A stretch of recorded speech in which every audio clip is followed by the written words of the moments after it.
The world spends an excessive amount of time being exposed to large amounts of negative news 24/7 and usually in our hands, our mobile devices, on the radio, in the car, at work, in the waiting room at the doctor's office. It's everywhere. These stories should not be ignored, of course. But where is the good news? Where's the progress that's happening in the world? Because it is happening. Angus Hervey, or Gus, the editor of Future Crunch, the world's most popular newsletter on human progress. He believes, and Future Crunch believes, that if we want to change the story of the human race in the 21st century, we have to change the stories we tell ourselves. At Future Crunch, Gus and his team uncover successful stories about human rights, clean energy, global health, development, scientific breakthroughs, and conservation stories, and more. Gus is an economist, journalist, and writer seeking out and sharing good news from around the world. As Gus says, when we only tell the stories of doom, we fail to see the stories of possibility. Really excited to share this interview with you today. Welcome to Good Viral, and let's get on with the interview with Gus from Future Crunch. My whole entire life, I've always been a person that has avoided news. I've always depended upon other people to give me the news. Like I figure whatever's important, I'll hear about it because I've always been bummed out by the news ever since I was a kid. But then what really caught our attention and really the big reason that we thought we got to get these guys on here is because, as it says on your website, that you guys give a third of your revenues from your subscriptions to charities, to small charities. And it's like, wow, it's a big number, right? So can you tell us a little bit about, sort of how you all started, how that decision came about to give to charities like that and what that's all about? Future Crunch, we started in 2015 based off a very simple mission, which was that we were convinced that there were good things happening out there that we weren't hearing about. And we were kind of bummed out by the news as well. We figured there must be good news. And when we started looking for good news, we found plenty of it. We realized that we just weren't hearing a lot about that because of the way that media business models are structured, because of the incentives that are kind of built into the way that journalism is done in the modern era. That's something a lot of people know about. Very simply, if it bleeds, it leads. You know, it's not like a colloquialism coined by cutthroat tabloid editors. It's just now a business model for media organizations in the digital age. So we kicked off, we started spreading good news, putting it together in a newsletter. And then after we'd been doing that for about 4 or 5 years, we kind of thought we'd really love to make good news happen and not just report on good news. That kind of felt really aligned with our mission. We always felt that Future Crunch should be the kind of thing that inspires people to take action, rather than just informing people about all of the progress that's happening. And so we decided to start this subscription model where we have paying members of our website, of our newsletter, and a third of those revenues go directly to small charities that are really making a difference, that are out there making this good news happen. One of the things that was really important for us in identifying those charities is we wanted to give money to charities that flew under the radar.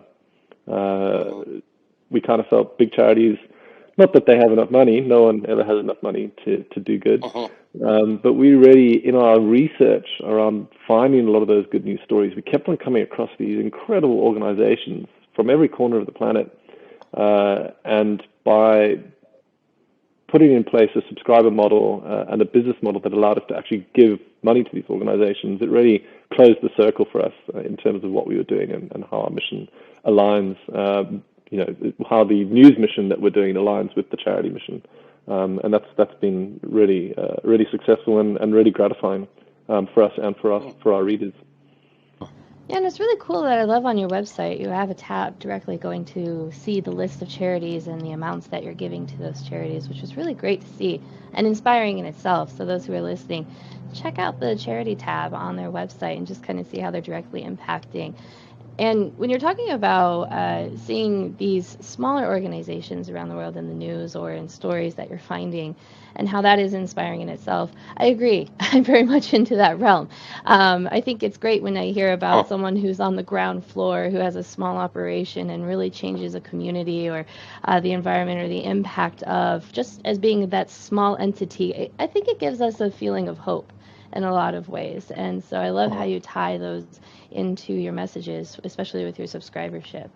And so with all of this information that you're kind of getting and you're helping put into a story for all of us to read, again, which I like the format, it's all together and it's like within a certain period of time, which is really great for me because I don't have to go searching like, other news websites. I don't appreciate that. So I really like how the simplification of the process is just on the website, let alone the subscribership.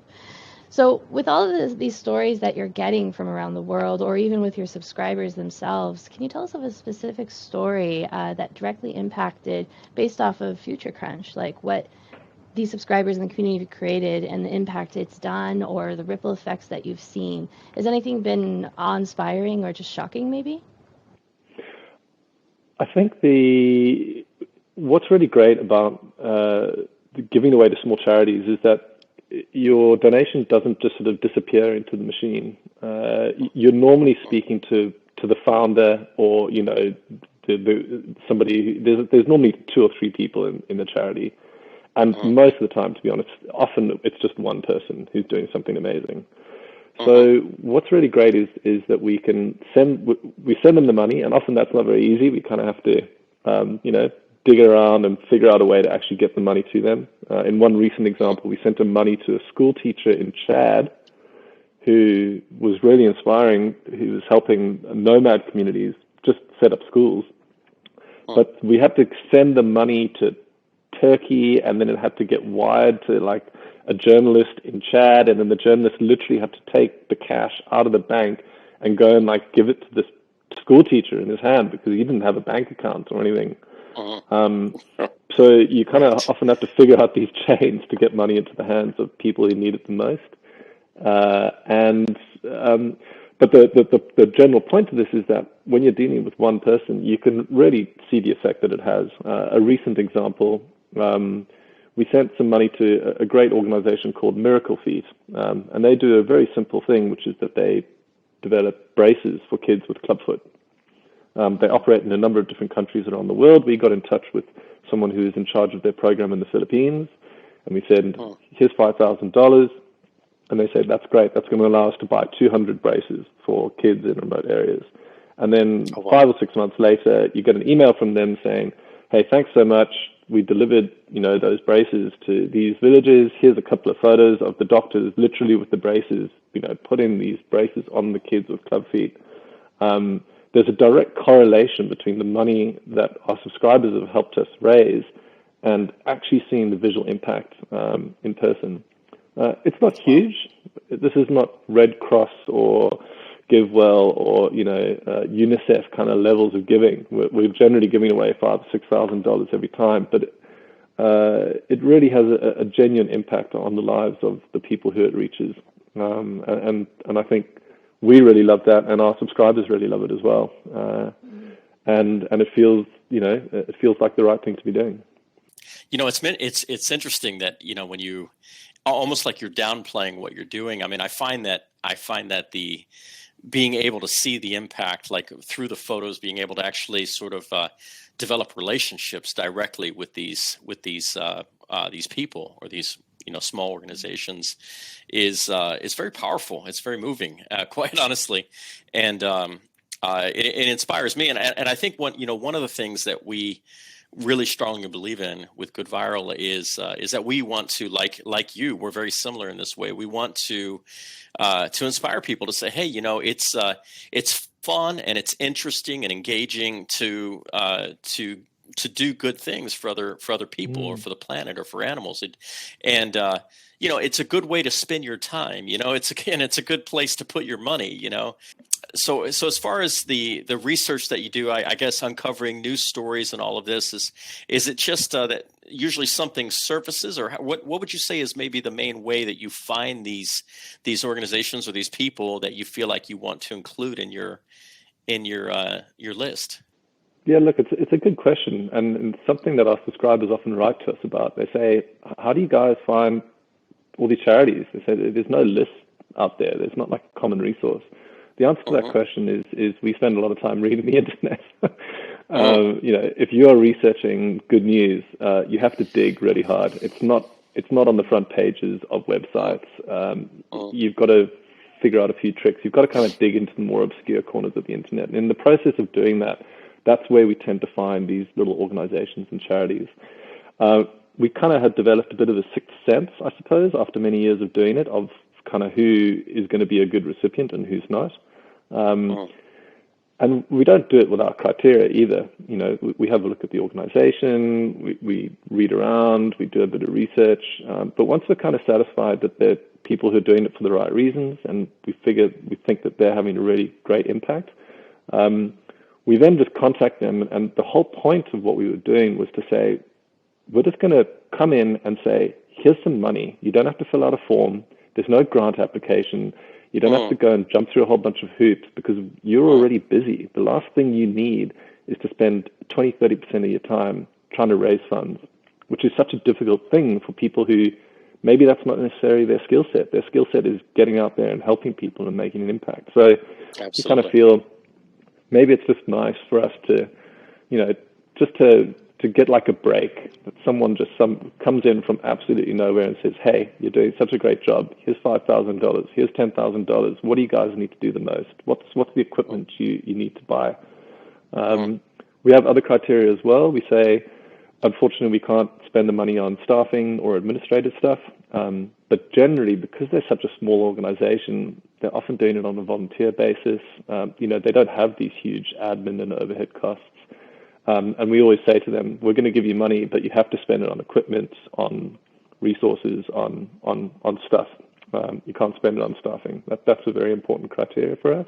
mm, mm, Um, and then the only other criteria we have is we say, look, here's the cash. You do whatever you want with it. We're here to help. If you want to send us a photo, or you can send us an email later about how you used it, fantastic. But if you don't have time to do it, that's also fine. We're not here to make your life any more complicated than it needs to be. We just want to help. And in some senses, that's almost like an old school version of charity for us. Um, mm, there's no, there's none of the layers, I suppose, that comes with philanthropy in the modern era. It's going right back to basics, which is to say, you're awesome. We think you're rad. We love what you're doing. Here's some mm, cash. Go do your thing. Send us a photo or a video if you're into it. If you're not, whatever. But that's not the point. And keep on keeping on. And maybe what it does is it inspires them to say, "Wow, somebody noticed our work from, the other side of the world.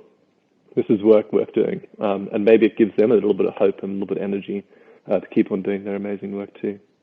And but I love this kind of model of focusing a bit on the smaller impacts, or in terms of size of the organizations, because when I talk to people, and I'm sure we've all experienced this when we talk to people about large issues, and especially we're seeing the media pushing more of a negative view on that as well, we get very overwhelmed. We're like, oh my gosh, so Mm. many people are needing help, or so many things need to be done. What can I mm, possibly do? And it gets overwhelming, so we do nothing.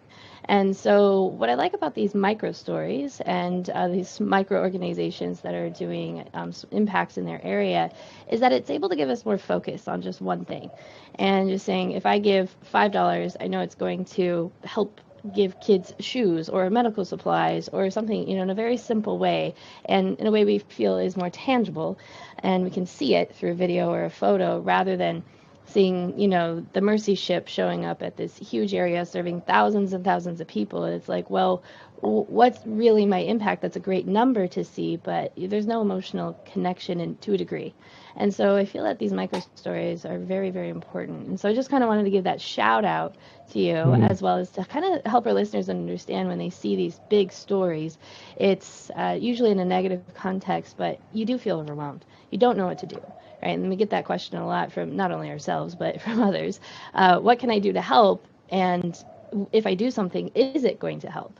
Right? And so I Mm. think you're kind of helping facilitate that answer. And so I think that's really, Mm. really great. So what are you looking forward to here, guys? I mean, you have Future Crunch and you have the subscribership, you have the people coming in, you're giving to charities. What's next for you, and what's next for Future Crunch that people can get excited about? Yeah, thanks. So probably two big things on the horizon for us that we're really excited about. The first is that we feel really lucky. We were contacted by TED earlier this year. They spotted some of our good news and have asked me to open this year's conference in Vancouver. So that's going to be, which is kind of crazy. Like I couldn't believe it when they sent the email. It's like, oh, well, hold on, are you sure? Like me? What? So that's a really great opportunity to obviously get this message out around good news and progress to a much wider audience. Equally exciting and terrifying at the same time to be appearing on a stage like that. So that's going to be happening in April. That's super exciting for us. And then the other thing we're really excited about is this project called Humankind, where we've been collating stories from around the world of people who we think are remarkable, who are, helping in various different ways, people who we think are more deserving of attention than celebrities and YouTube influencers. We've collected almost 100 of those stories, and we're looking forward to turning that into some kind of book project. Really something that gives us an opportunity to say, this is as representative of humanity as all of the stuff around the mad, bad, and the sad people that we see in the daily news. That's amazing. I one of the things that we've experienced unexpectedly, right, since we've gotten into interviewing so many different people, is it seems like every single one of our guests ends up being just like incredibly optimistic about the future. And I guess that goes with the territory, right? I mean, if you really didn't believe that you could make a difference, that anything would matter, then you wouldn't be doing it. But I love to really what's inspiring, and this is I know your goal is to inspire others, but what's inspiring for me listening to what you're talking about is the idea that with more exposure, that you might be able to create some momentum with the idea of good news, and just, it would sure be nice for it to not have to be so difficult for people to find good news, not have to dig so deep, and obviously, I mean, all they have to do is go to futurecrunch.com, right, to get it. But it's like, but you guys are doing a tremendous amount of work, and it'd be a beautiful thing if it was really, if a lot more people caught on to that idea, to that movement. I know that you probably think about this every day, but again, I'm trying to put it into words for our listeners and really just for me, because I think that I think the whole point of what you're doing, and really what we're doing, is it's not about one charity, it's not about one thing specifically, but it's about we as human beings saying, hey, it's nice when there's a woman, struggling, pushing her baby carriage up a hill, that you give her a hand, and that action makes you feel good, and it makes you feel human, and so, every single one of the things that you're doing, there's the, not to get into the whole story, but there's the famous starfish story, the little boy throws a starfish back into the ocean, right? And the man says, what are you doing? Those things are, there's 1,000 of them on the beach. They're, and you probably know the story, but he says, you can't possibly make a difference. And he says, well, it makes a difference to this one. And he throws another one into the water, Yeah. And it's like, so really the idea is that, it's not, for me, it's not about, that one individual needs to have this massive impact, but that we need to, by our whatever action it is that we're taking, to inspire other people to then also take actions. And it's the accumulation of all of our actions together that make up the good side of humanity, right? And so I'd love to hear your reflection on that, because everything that you're talking about is really very, very interesting.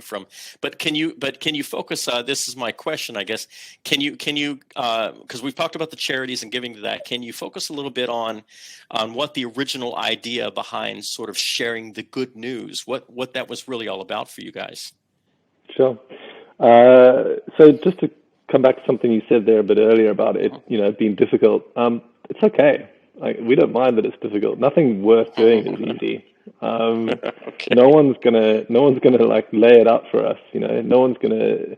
You can either rail against the injustices of the world, or you can roll up your sleeves and you can do something about it. I think that's a choice that faces everyone.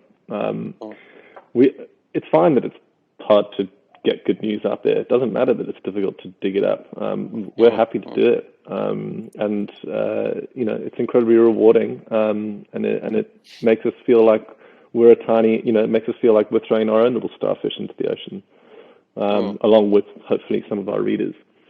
In terms of the bigger question around spreading good news, and just the way that we've set Future Crunch up, it comes back to this idea that if you think about the word hope.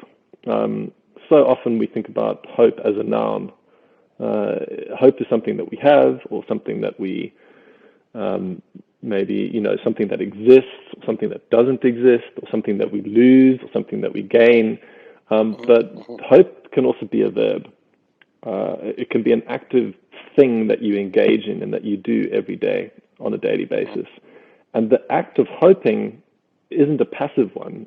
It's one where you get involved. Hope is about making good things happen. And I think with the story of the good news, what we're trying to do there is to say to people, there are incredible things happening around the world. Poverty declining, renewable energy transition happening, human rights breakthroughs that you just didn't hear about in the news, amazing women's rights breakthroughs around the world, trans and LGBTQ rights that are advancing, awesome stuff happening in public health, diseases being eradicated, incredible breakthroughs on new kinds of vaccines, awesome conservation victories from every corner of the planet, species recovery, new ocean conservation. I mean, the list just goes on and on and on.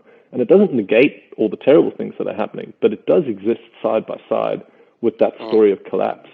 And I think when people can see that the story of renewal exists there side by side, it gives them maybe more hope that they can actively go out there and they can do something about it too. So really the good news is there as an instrument to convince people that the world is not falling apart, that human beings have an extraordinary capacity to regenerate, to innovate, and to, show the better side of their natures. And hopefully what we're doing in finding that good news and spreading it around is to give people the opportunity to hope as a verb, as opposed to just having hope as a noun, as we step forward into the future. Yeah, Great. I like how you kind of put that into perspective of hope is basically a muscle to exercise as well. And I think that's it's part of the verb, right? So it's exercising it more and more. And, as you exercise it more and more, it gets easier to do it every time. And I also think that's partially to what are you allowing into your life in terms of information and knowledge. We are bombarded by knowledge, and we've heard this story over and over and over again, so I won't go into that, but we get bombarded with all this knowledge from social media and media in general. And so what are you allowing into your life also is key, and to have a healthy mental state as well is key into what you absorb and how you process that information as well. And so having and exercising that hope factor, I feel, can really help you to also look at the dark side of media and, the things that are happening in the world as well, and say, but there's still hope. And so I like how you kind of put that together, because to me, I was like, that was helpful for me as well, because I have my dark days, as we all do, looking at the media and going, where are we going? And exercise that hope muscle. And so I really think that was really, really great, guys. Thank you. I appreciate that. So when it comes to Future Crunch, we are going to share all of your social media links, your website, and so on. But what's really that one place you feel like people need to go to really connect with Future Crunch and your stories? The easiest way to find us is futurecrunch.com. Go to our website, sign up for the newsletter. You can sign up to the free version, so it doesn't cost you a thing. Check out the free version, read some good news, see how it makes you feel. And if you like what you're seeing, subscribers also have the opportunity, once they're subscribed to that newsletter, to upgrade to the paid version. It's pretty easy. It's $50 a year, not much. And for $50 a year, they'll get an incredible stream of good news, stories of progress, amazing breakthroughs in science and technology. And a third of that $50 will go directly to these small charities, making a real difference. So, Gus, you have a doctorate. Could tell us a little bit about your doctorate and how that's led you a bit to where you are today with Future Crunch. Yeah, sure. So, I'm a recovering academic. I completed my PhD at the London School of Economics in 2013, and my topic of interest was environmental political economy. I specialized in trying to understand drivers of deforestation and environmental degradation in southern Africa.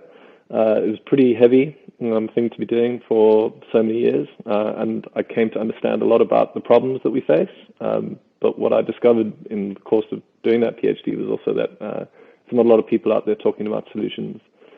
So for a few years after completing that PhD, I got to a pretty dark place, to be honest. All the information that I was taking in was telling me that we're doomed.